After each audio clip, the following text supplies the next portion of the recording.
तकरीबन 9 सितंबर 2020 का current affairs देखेंगे।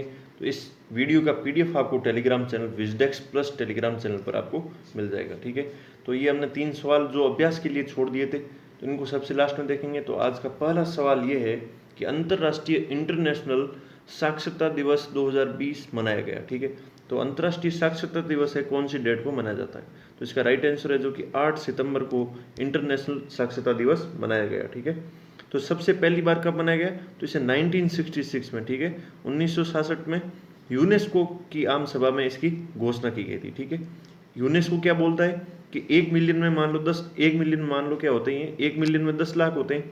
तो 773 मिलियन वयस्क युवा लोगों में अभी भी साक्षरता कौशल की कमी है। ठीक है, उनमें साक्षरता, पढ़ने की कैपेसिटी या फिर किसी चीज़ को समझने की, तो वो उनमें कमी है। ठीक है, साथ ही में इस बार की जो थीम है इंटरनेशनल साक्षरता दिवस की, वो है थीम कोविड-19 संकट। ठीक है, तो कोविड-19 संकट और उससे परे साक्षरता शिक्षण में सीखना। ठीक है, तो literacy teaching and learning in the covid crisis and beyond. ठीक है, तो हमें इस कोविड से परे भी कुछ देखना है, वो है हमारी साक्षरता इंपॉर्टेंट है। ठीक है, फिर नेक्स्ट सवाल है कि टाइफून हैसेन कहाँ पर आया है? टाइफून हैसेन है जो अभी जापान से टकराया है। ठीक है, तो इस क्षेत्र में वैसे भी आते रहते हैं। तो टाइफून के बारे में पहले आप ये जान लीजिए कि देखो, अलग अलग रीजन में इसका अलग अलग नाम होता है। ठीक है, जैसे कि अपना एरिया है दक्षिण पश्चिम प्रशांत और हिंद महासागर में हम बोलते हैं कि ये उष्ण कटिबंधीय चक्रवात आया है। ठीक है, तो ट्रॉपिकल साइक्लोन हम बोलते हैं। लेकिन यदि यही यूएसए के इस एरिया में आ जाए तो ये हरिकेन कहलाने लगता है। यदि यही जापान और इस दक्षिण चीन सागर में आ जाए, चाइना के पास वाले में आए, तो इसे हम टाइफून कहते हैं। इसका मतलब नाम अलग अलग है, चीज़ एक ही। क्या हम बोलते हैं? Tropical cyclone. ठीक है, कुछ लोग बोलते हैं इसे हरिकेन और कुछ लोग इसे बोलते हैं टाइफून। तो ये जो टाइफून हैसेन है जो कि जापान से टकरा है। ठीक है, मैंने बोला कि जो जापान के एरिया में आता है तो इसके पास में जो चाइना के पास में आता है उसे बोलते हैं टाइफून। ठीक है, तो टाइफून हैसेन है जो कि चाइना से, इसने जापान से टकरा गया है, तो इसके लिए काफ़ी इससे नुकसान इन लोगों को, आसपास के लोगों को हुआ है। ठीक है, तो टाइफून हैसेन है, उसे चीनी भाषा में समुद्री देवता के नाम से भी जाना जाता है।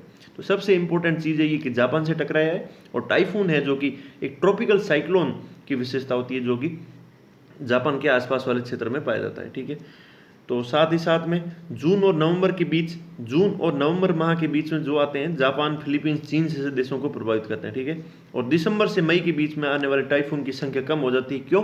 क्योंकि इस साइक्लोन को बनने की जो कंडीशंस होती है वो इस दिसंबर और मई के बीच में फुलफिल नहीं हो पाती है। तो ये चीज़ आपको यहाँ ध्यान रखनी है। और साथ ही साथ में सेफिर सिपनसन विंड स्केल के आधार पर वर्गीकृत किया जाता है। ठीक है, इस टाइफून या उष्णकटिबंधीय चक्र को कौन सी, यदि पूछे कि कौन सी स्केल पर किया जाता है, तो सेफिर सिपनसन हरिकेन विंड स्केल के आधार पर। ठीक है, इसमें से क्या दी जाती है? 1 से 5 तक की रेटिंग दी जाती है। तो इस बार वाली की स्पीड भी ठीक ठाक मात्रा में अच्छी, जो 230 किलोमीटर प्रति घंटा के, जो तबाही मचाने के लिए पर्याप्त है। ठीक है, तो ये चीज़ है। फिर डोंगरिया कौन जनजाति निवास करती है? तो डोंगरिया कौन जनजाति इन 4 स्टेट में कौन से में से पाई जाती है? तो डोंगरिया कौन है जो कि ये उड़ीसा में पाई जाती है। ठीक है, तो इनकी इंपॉर्टेंट क्यों चर्चा में आई है? क्योंकि इन पर एक कोई शॉर्ट फिल्म बनी है। ठीक है, तो आप यूट्यूब पर जाएं और उन्हें शॉर्ट फिल्म देख सकते हैं। फिर हाल ही उड़ीसा की जनजाति संग्रहालय है। ठीक है, डोंगरिया कौन जनजाति की लेबर कोऑपरेटिव। ठीक है, मान लो कि डोंगरिया कौन के 10 घर है। ठीक है, इसका एक मेंबर सारे साथ में मिलकर यदि कोई एक कोऑपरेशन बना ले, किसके लिए?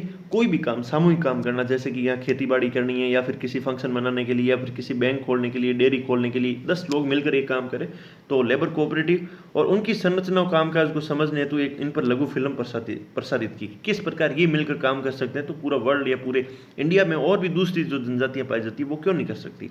ठीक है, तो डोंगरिया कौन एक विशेष रूप से कमजोर आदिवासी पीवीजीटी ग्रुप है। ठीक है, पीवीजीटी ग्रुप के बारे में आईएएस के एग्जाम में भी सवाल पूछा जा चुका है। ठीक है, साथ ही साथ में ये ओडिशा के रायगढ़ एवं कालाहांडी जिलों में नियमागिरी पहाड़ियों की ढलान में निवास करती है। ठीक है, कम से कम 10 प्रकार की सहकारी श्रम साझा करने का अभ्यास करती है।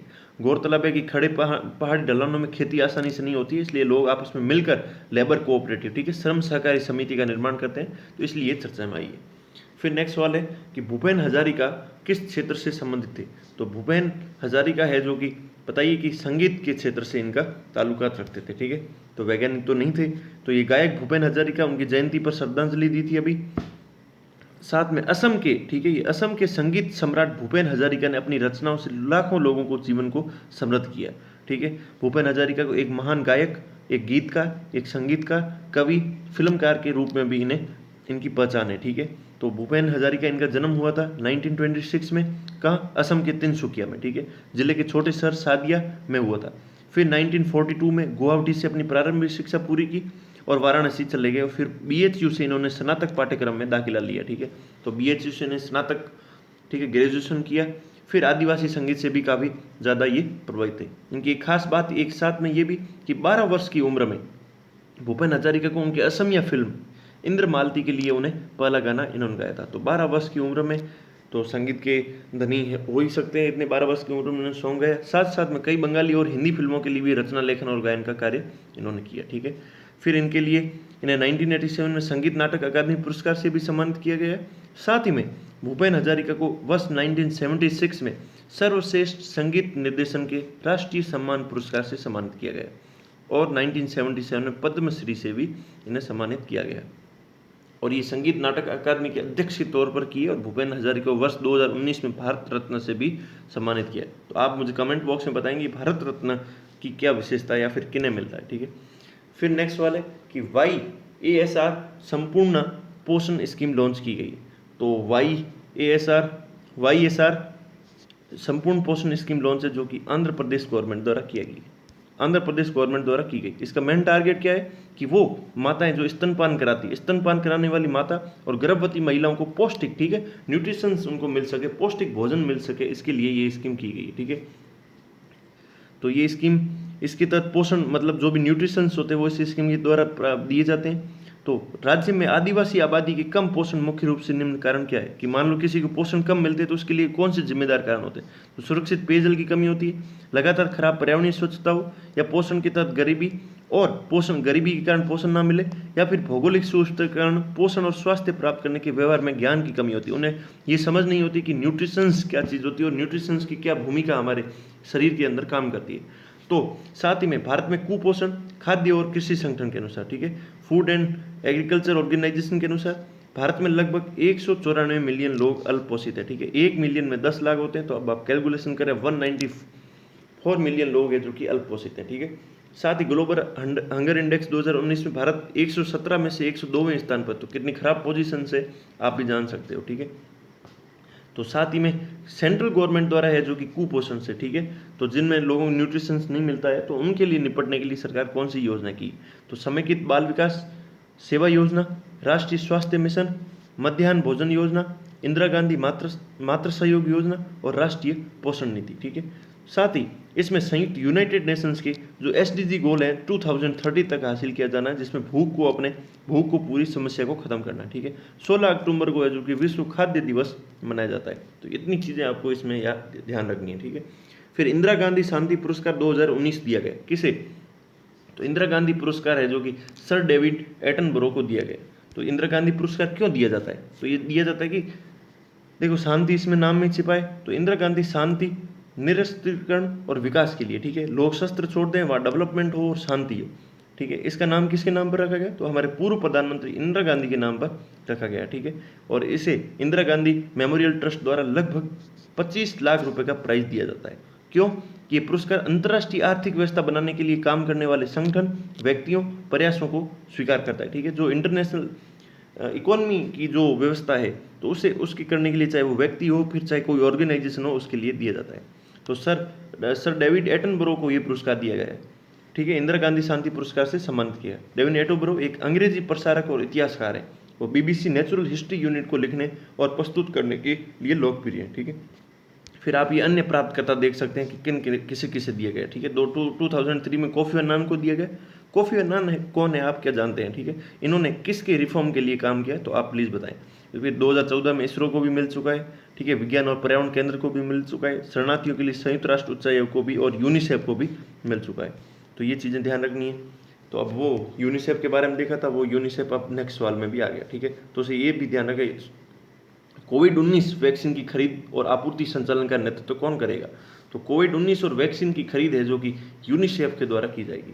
तो यूनिसेफ क्यों बना था, यूनिसेफ ने है जो कि कोरोना वायरस के टीके की खरीद और आपूर्ति का ये नेतृत्व करेगा, ठीक है। किसके माध्यम से, जैसे कि मान लो कि ये दवाई बन चुकी है तो ये यूनिसेफ उस दवाई को परचेज करेगा और कोशिश करेगा कि हर किसी व्यक्तियों के पास में इसकी सुरक्षित, ठीक है, सेफली, फास्टली एंड न्याय संगत, ठीक है, जस्टिस के अनुसार सारी दवाइयों की प्रारंभिक खुराक सबको मिल सके, ठीक है। तो हालांकि मौजूदा महामारी की स्थिति में कई वैक्सीन उम्मीदवार उपलब्ध है, लेकिन PAHO and Pan American Health Organization के सहयोग से यूनिसेफ द्वारा इन उम्मीदवारों का नेतृत्व किया जाएगा, ठीक है। यूनिसेफ कोवैक्स ग्लोबल वैक्सीन सुविधा की ओर से खरीद करेगी। तो ये कोवैक्स किसके लिए बना? कोवैक्स फैसिलिटी इसलिए बनी थी कि पूरे वर्ल्ड में यदि हमें हर एक देश में हर व्यक्तियों को यूनिवर्सल मंच एक ऐसा इस्टेब्लिश किया जाए ताकि पूरे वर्ल्ड के लोगों को ये दवाई आसानी से उपलब्ध हो, ठीक है। तो कोवैक्स फैसिलिटी इसके लिए की थी और इसके माध्यम से यूनिसेफ खरीदेगा और फिर पूरे देश को आगे प्रोवाइड की जाएगी, ठीक है। तो ये इंपॉर्टेंट डेवलपमेंट हुआ है। फिर हाल ही में हाइपरसोनिक प्रौद्योगिकी डिमोन्स्ट्रेटर वाहन परीक्षण किस देश ने किया? तो हाइपरसोनिक प्रौद्योगिकी डिमोन्स्ट्रेटर वाहन का परीक्षण है जो कि भारत द्वारा किया गया, ठीक है। तो प्रधानमंत्री नरेंद्र मोदी ने भी इसका ट्वीट किया था, आप देख सकते हैं उनके ट्विटर हैंडल पर। तो हाइपरसोनिक के बारे में क्या है कि ओडिशा के तट से किया, ठीक है, स्वदेशी रूप से हमारे देश खुद ने विकसित किया है, ठीक। पहली चीज तो ये हो गया। तो हाइपरसोनिक टेक्नोलॉजी डिमोन्स्ट्रेटर व्हीकल की पहली परीक्षण उड़ान कर सफलतापूर्वक संचालन कर ये इस करने के बाद में भारत, रूस, चाइना, अमेरिका की कैटेगरी में शामिल हो गए। इसका मतलब इन तीनों देशों के बाद में भारत के पास ये टेक्नोलॉजी आ चुकी है, ठीक है। इसमें क्या होता है कि बिना मानव के, ठीक है, मानव रहित स्क्रैम जेट प्रदर्शन विमान है, ठीक है। स्क्रैम जेट है तो स्क्रैम जेट के बारे में आपको इन्फॉर्मेशन बता दूंगा। तो ये क्या करता है कि 20 सेकंड में 32 किलोमीटर की ऊंचाई तक स्क्रैम जेट इंजन के साथ मैक 6 की गति से यात्रा करने के लिए डिजाइन किया गया है, ठीक है। मैक 6 की गति के साथ 32 किलोमीटर की ऊंचाई तक स्क्रैम जेट इंजन के साथ में ये यात्रा कर सकता है। इनका उपयोग क्यों किया जाएगा? कम लागत पर सैटेलाइट लॉन्च करने के लिए और भविष्य में लंबी दूरी की क्रूज मिसाइलों को करने के लिए भी किया जा सकता है। तो HDC में कई नागरिक अनुप्रयोग भी साथ में, ठीक है। तो ये हमारे और इसरो की कैपेसिटी बढ़ाएगा। तो अब देखिए, दो टर्म आई थी कि हाइपरसोनिक क्रूज मिसाइल क्या होती है और स्क्रैम जेट इंजन क्या होता है। तो स्क्रैम जेट इंजन ये होता है कि मान लो कोई भी जो अपने रॉकेट होगा तो उसके अंदर ही इंजन में ईंधन के दहन की प्रक्रिया सुपरसोनिक गति से होगी। किसके? मिसाइल के एक कमरे में। मान लो कि मिसाइल का एक कमरा है, उसी के अंदर वो ईंधन जलेगा, उसके माध्यम से वो रॉकेट आगे चल पाएगा, ठीक है। वो इंजन आगे और प्रोसेसिंग कर पाएगा। यदि मैं बोलता हूँ कि वो रैम जेट इंजन है, तो मान लो आपको पता है कि किसी भी ईंधन को जलने के लिए ऑक्सीजन की आवश्यकता होती है। यदि मैं बोलूँ रैम जेट इंजन है, तो इसका मतलब है कि जो ऑक्सीजन जल रही है उसे वायुमंडल से खींच के फिर कोई भी ईंधन को बर्न हो रहा है। लेकिन स्क्रैम जेट में ऐसा नहीं होता। स्क्रैम जेट में जो ईंधन के जलने की प्रक्रिया होती है, तो उसके लिए जो ऑक्सीजन रिक्वायरमेंट होती है वो उसी इंजन के अंदर पाई जाती है, ठीक है। ये एक स्क्रैम जेट और रैम जेट में फर्क हो गया। बाकी हाइपरसोनिक क्रूज मिसाइल क्या है? ये मिसाइल ध्वनि की गति से 5 गुना तेज चलती है, ठीक है। हाइपरसोनिक, सुपरसोनिक, तो इस प्रकार का एक स्टेप होता है। तो ये मिसाइल ध्वनि की गति से 5 गुना तेज चलती है और ये हाइपरसोनिक क्रूज मिसाइल है, मौजूदा समय में सबसे तेज दौड़ने वाली मिसाइल मानी जाती है, ठीक है।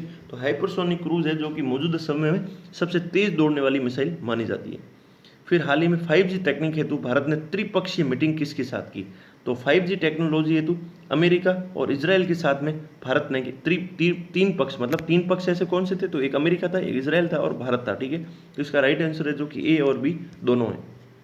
इसमें क्या है कि भारत, इजराइल और यूनाइटेड स्टेट्स ने मीटिंग की, ठीक है, 5G टेक्नोलॉजी को लेकर। लेकिन ये मीटिंग 2017 में ही हो गई थी, लेकिन सुरक्षा चिंता, सिक्योरिटी रीजन्स के कारण इसने इन मीटिंग के बारे में क्या क्या चीज़ें हुई वो खुलासा नहीं हुई थी। तो लेकिन अभी चाइना के साथ में विवाद चल रहा है, तो इस प्रकार उनकी 5G टेक्नोलॉजी हुई को डिमोरलाइज करने के लिए ये इन्होंने अभी कुछ इसके बारे में अपने विचार प्रदर्शित किए, ठीक है। बाकी भारत और इजराइल के संबंध काफ़ी अच्छे माने जाते हैं। तो इनका इजराइल का रक्षा निर्यात, ठीक है, जो भी डिफेंस का एक्सपोर्ट करता है उसका 40% हिस्सा भारत लेता है, ठीक है। बराक मिसाइल है, airborne warning and control system पर शक्तिशाली फाल्कन रडार भी शामिल है, ठीक है। इजराइल के ड्रोन के अलावा DRDO ने भारत रुस्तम जैसे ड्रोन भी विकसित किए। इसराइल के ड्रोन के अलावा DRDO ने भारत और रुस्तम जैसे ड्रोन भी विकसित किए। तो ये भारत और इजराइल और बाकी भारत और अमेरिका के बारे में कुछ डिटेल्स दे रखी कि हम इनके बारे में कितना ट्रेड करते हैं और इनके साथ में हमारे कौन कौन से एग्रीमेंट हो रखे हैं। तो आप इनका एक स्क्रीनशॉट ले लीजिए और इसका भी आप स्क्रीनशॉट ले लीजिए और इसके बारे में आप पढ़िए, ठीक है। तो भारत सामरिक व्यापार प्रतिनिधि लाइसेंस मुक्त अंतरिक्ष और रक्षा प्रौद्योगिकी खरीद में मंजूरी प्राप्त करने वाला तीसरा देश बन गया है, ठीक है। तो अब बाकी ये आप चीज़ देख सकते हो। फिर है कि रियल मैंगो सॉफ्टवेयर चर्चा में क्यों है। तो रियल मैंगो सॉफ्टवेयर है जो कि अवैध रेल टिकट बुकिंग हेतु काम किया गया है, ठीक है। इसमें क्या होगा कि मान लो क्या होती है कि मान लो आप रेलवे के प्लेटफॉर्म से करोगे तो उसमें सर्वर में लैग मार जाए या फिर 1 मिनट से ज़्यादा भी आप वेट करते हो तो आपको टिकट नहीं मिलती। लेकिन यदि रियल मैंगो सॉफ्टवेयर जो इलीगल है उसके माध्यम से आप यदि काम करते हो तो आप कई 1 सेकंड में कई टिकट जनरेट बुकिंग कर सकते हो और उसे कुछ दूसरी रेटों में बेच सकते हो, जिससे रेलवे को कुछ रेवेन्यू का लॉस या फिर साइड में ऐसे इलीगल जिनसे ग्राहकों के साथ धोखाधड़ी हो सकती है। तो ऐसे इस प्रकार के रियल मैंगो सॉफ्टवेयर को चलने में बाधा डालने के लिए आरएफईएफ ने अपनी कुछ भूमिका निभाई, ठीक है। ये अवैध और आमतौर पर प्रतिबंधित है, एक फ्लाई स्पीड पर भारतीय रेल टिकट बुकिंग की पूरी प्रक्रिया करता है, ठीक है। इसके माध्यम से उल्लिखित अवैध सॉफ्टवेयर 5 स्तरीय संरचना के माध्यम से बेचा जाता है। यदि ये सॉफ्टवेयर खरीदने वाले होते हैं वो बिटकॉइन के माध्यम से भुगतान स्वीकार करते हैं, तो प्लीज़ इनसे अवॉइड करें। फिर नेक्स्ट वाला है कि कोविड-19 महामारी से प्रभावित ऋणों के पुनर्गठन हेतु, ठीक है। कोविड-19 में यदि जिन लोगों को ऋण दिए थे तो उनको वापस रीस्ट्रक्चर कैसे किया जाए, ठीक है, उन्हें पुनर्गठन कैसे किया जाए, उस पैनल के अध्यक्ष कौन थे। तो इसका राइट आंसर है जो कि केवी कामत है, इसके अध्यक्ष बनाए गए थे। तो केवी कामत से कुछ चीज़ें बोली गई थी कि आप ऐसी चीज़ों का बताइए कि मान लो कि आपने ऋण दे दिया या फिर वर्तमान अनुपात क्या होगा, लोगों को वापस ऋण कैसा लिया जाए, रीस्ट्रक्चर कैसा किया जाए, तो इनके बारे में तो इस प्रकार की कैसी चीज़ें की जाए, ठीक है। मतलब लोन को रिकवर कैसे किए जाएंगे या फिर क्या समस्या आ रही है, इसको वापस मान लो कि यदि एनपीए में चला जाता है तो हमें उस प्रकार की किस प्रकार की समस्या से निपटना है, कोविड-19 का इस लोन पर क्या प्रभाव पड़ रहा है। तो केवी कामत की अध्यक्षता में ये काम किया गया था, ठीक है। तो आज का अंतिम सवाल कि वैश्विक बहुआयामी गरीबी सूचकांक का निर्माण किसके द्वारा किया जाता है। तो अभी जो भारत में है उसको रेफरेंस है वो नीति आयोग से करेंगे, बाकी global multi dimensional poverty index के बारे में आप देख लीजिए। तो इसे कौन कौन बनाता है, ऑक्सफोर्ड गरीबी और मानव विकास पहल तथा संयुक्त राष्ट्र विकास के, ठीक है, यूनाइटेड नेशन डेवलपमेंट प्रोग्राम और ऑक्सफोर्ड गरीबी और मानव विकास पहल द्वारा ओपीएचआई द्वारा और यूएनडीपी द्वारा मिलकर काम किया जाता है, ठीक है। इसमें ये गरीबी सूचकांक 107 विकासशील देशों की बहुआयामी गरीबी मापने की एक इंटरनेशनल सिस्टम है, ठीक है। किस देश में कितने गरीबी जो मल्टी डायमेंशनल मतलब एक प्रकार से अधिक गरीबी को सहन कर रहे हैं, ठीक है। तो इसे प्रतिवर्ष जुलाई माह में संयुक्त राष्ट्र के सतत विकास पर फोरम में जारी किया जाता है, ठीक है। तो इसमें करने के लिए आप ये देखिए, मैप आपको देखने पर पता चलेगा कि हेल्थ के बारे में, एजुकेशन के बारे में और लिविंग स्टैंडर्ड के बारे में देखा जाता है, ठीक है। कि मान लो चाइल्ड मोर्टिलिटी कितनी है, न्यूट्रिशन क्या है, ईयर ऑफ स्कूलिंग क्या है, स्कूल अटेंडेंस क्या है, इसके बारे में ये चीज़ें देखी जाती है, ठीक है। तो फिर आज के लिए 3 सवाल जो कल हम देखेंगे। तो जिम कॉर्बेट राष्ट्रीय उद्यान किस राज्य यूटी में है, या फिर ईडी का गठन कब किया गया, और मोदी ने पत्रिका गेट का उद्घाटन किया, ये कहाँ पर है, ठीक है। तो ये इम्पोर्टेंट करंट हुआ। फिर मिलते हैं कल के लेक्चर में, तब तक के लिए अलविदा।